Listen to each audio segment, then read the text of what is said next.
Bismillahirrahmanirrahim. Assalamu alaikum. Today I will discuss about data interpretation of DMA, dynamic mechanical analysis. I will discuss about the second part of data interpretation of DMA. तो सबसे पहले मैं ये बता दूं कि data interpretation है क्या. Data interpretation is the analysing of data to gain useful information. Means कि हम डाटा को एनालाइज करते हैं इंफॉर्मेशन को गेन करने के लिए, इससे कंक्लूजन ड्रा करने के लिए. हमें जो डाटा मिलता है हमसे डिफरेंट कंक्लूजन्स ड्रा करते हैं. जो रिज़ल्ट मिलता है हम उसको डिफरेंट पर्पसेस के लिए यूज़ करते हैं for useful information. In this video I will discuss about the results that we can get from DMA. और हम इस रिज़ल्ट को कैसे इंटरप्रेट कर सकते हैं so that we can make use of these results for different purposes, ताकि हम इन रिज़ल्ट्स को डिफरेंट पर्पसेस के लिए यूज़ कर सकें. So I will start with an example where we can see frequency scan response to properties of an adhesive. तो इस ग्राफ में हम देखते हैं, यहाँ पर हमने इन जो स्कैनिंग के लिए लोग ओमेगा यूज़ किया है इंस्टेड ऑफ टेम्परेचर, क्योंकि यहाँ पर फ्रीक्वेंसी इफेक्ट देख रहे हैं हम. हॉट मेल्ट एडहेसिव के लिए जिस पे हॉट मेल्ट कंडीशन अप्लाई की जाती हैं, इसके लिए इम्पोर्टेंट ये है कि हमारे पास स्टिकीनेस और साथ में पील रेजिस्टेंस, इन दोनों में बैलेंस हो.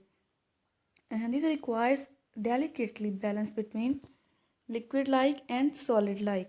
ठीक है, लिक्विड लाइक और सॉलिड लाइक नेचर में भी बैलेंस होना चाहिए. This can be achieved by changing molecular weight and molecular weight distribution.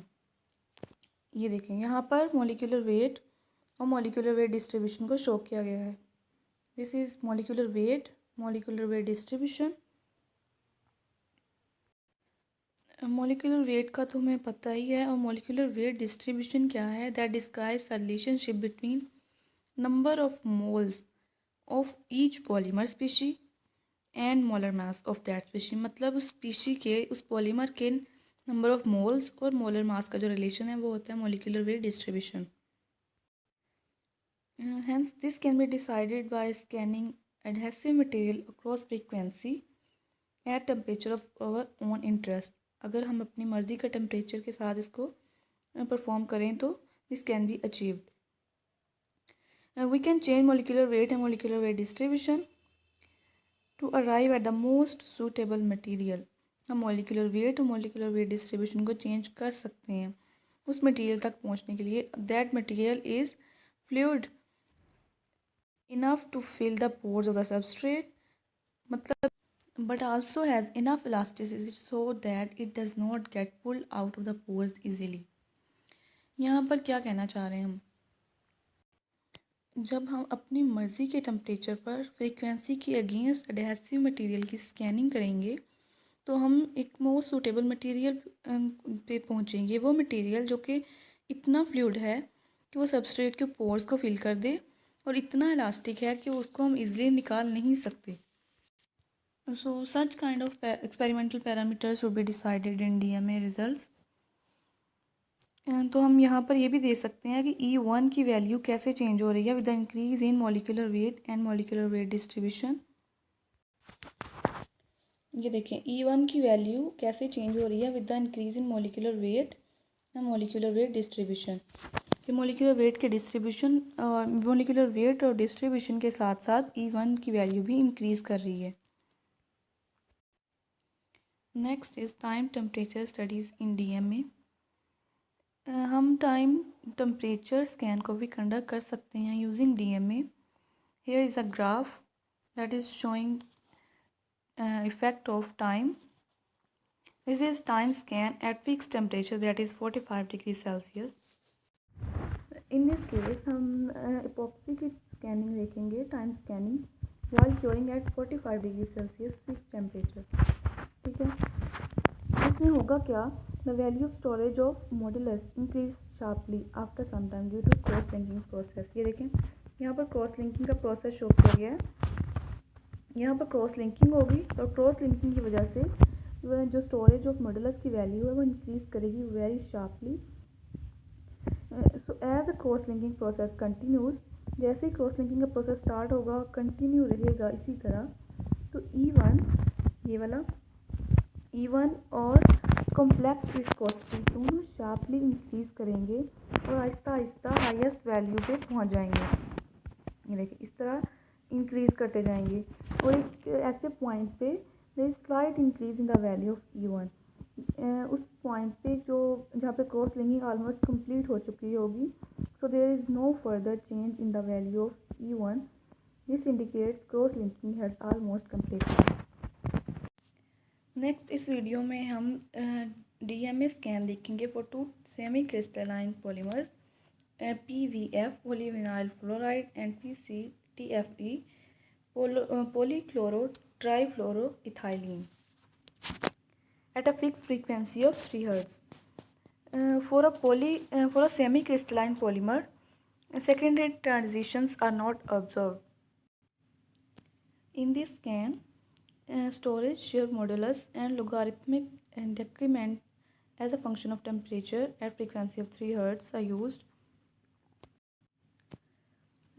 The drop in modulus at glass transition temperature is only 1 to 2 order of magnitude। यहाँ से जो है वो ग्लास ट्रांजिशन टेम्परेचर जो है वो ग्लास ट्रांजिशन टेम्परेचर पे modulus में ड्रॉप हो रहा है।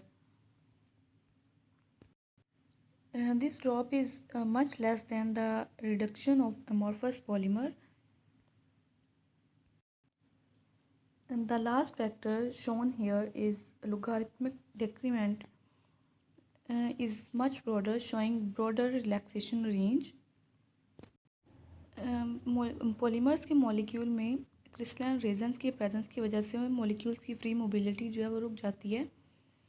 This is a reason of different viscoelastic grains shown by semi-crystalline polymers in comparison with amorphous polymers। इसीलिए मॉडुलस के ड्रॉप होने की वजह से भी even after dropping in modulus at TG rubbery behaviour जो है वो अचीव नहीं हो सकता by semi crystalline polymer. So this is the reason semi crystalline polymer जो है वो रबरी बिहेवियर को अचीव नहीं कर सकती। दिस स्लाइड यहाँ पे हम देखेंगे दो ग्राफ्स हैं, दिस 1 and 2 E और B। ग्राफ 1 जो है graph A, this is for amorphous polyethylene terephthalate के लिए है। ग्राफ B इसी मटेरियल का है but is for semi crystalline form. ठीक है, जो सेमी क्रिस्टलाइन फॉर्म है it was cool very slowly, ये बहुत आहिस्ता से ठंडा होता है, but the amorphous one cool fastly. ये वाला जो ए पार्ट है वो फास्टली कूल करता है, इस वजह से अमॉर्फस स्ट्रक्चर शो करता है, और अमॉर्फस और जो सेमी क्रिस्टलाइन है वो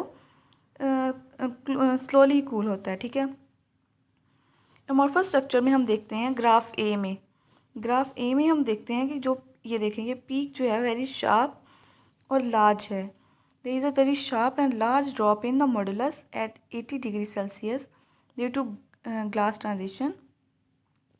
जबकि सेमी क्रिस्टलाइन फॉर्म में मतलब ग्राफ बी में हम देखें तो जो पीक है there is a broader temperature range of and drop in the modulus that is the value of order less than for tan delta 2। tan delta 2 से भी लेस ऑर्डर का इसकी वैल्यू आ रही है, ब्रॉड रेंज है। First curve जो है यहाँ पर हम ये कंक्लूड करेंगे, जो फर्स्ट कर्व हमें ऑब्टेन हो रही है that is for amorphous polymer shows very sharp peak. ये देखें ये पीक जो है वेरी शार्प है, दिस वन इस फॉर्म में जो है फॉर ये है अमॉर्फस के लिए और वेरी शार्प पीक शो कर रही है। जबकि हम सेमी क्रिस्टलाइन के लिए देखते हैं कि ये ब्रॉड रेंज में पीक आ रही है हमारे पास, ये रेड लाइन में शो की गई है। ये ब्रॉड पीक जो है, sorry this is green one, ये जो ग्रीन लाइन है this is peak for semi crystalline. Okay, ये जो ब्रॉड रेंज है ये इंडिकेट कर रही है gradual molecular mobility due to the presence of crystalline regions. So such kind of molecular mobility can be restricted by fillers such as in case of polymers. तो हम देख सकते हैं कि डीएमए जो है वेरी वर्सटाइल एक्सपेरिमेंटल टेक्निक है for studying polymers through their visco elastic properties. तो हमने इफेक्ट ऑफ टेम्परेचर, टाइम और फ्रीक्वेंसी को ऑब्जर्व किया for a polymer with respect to molecular architecture, crystallinity, fillers, contents. इन सब के हिसाब से हमने पॉलीमर्स को स्टडी किया with the help of DMA. तो हम इसको अब समराइज इस तरह कर सकते हैं कि DMA can be conducted on any viscoelastic material to characterize its properties. Means कि जो पॉलीमर्स हैं उनकी प्रॉपर्टीज़ को करेक्टराइज करने के लिए हम डीएमए मतलब डायनामिक मैकेनिक एनालिसिस को कंडक्ट कर सकते हैं. कौन सी प्रॉपर्टीज़ को करेक्टराइज करने के लिए? Such as storage modulus, loss modulus and damping property as a functions of temperature, time, frequency of strain and stress application. Polymers की इन प्रॉपर्टीज़ को हम क्या स्टडी कर सकते हैं दूसरे मटेरियल वेरिएबल्स के साथ भी, जैसा कि molecular architecture, crystallinity, cross linking, glass transition, gaseous environment effect etcetera. DMA जो है वेरी फास्ट और वेरी एक्यूरेट एक्सपेरिमेंटल टेक्निक है for characterizing viscoelastic materials such as polymers and elastomers. So this is the end of my topic. Thank you.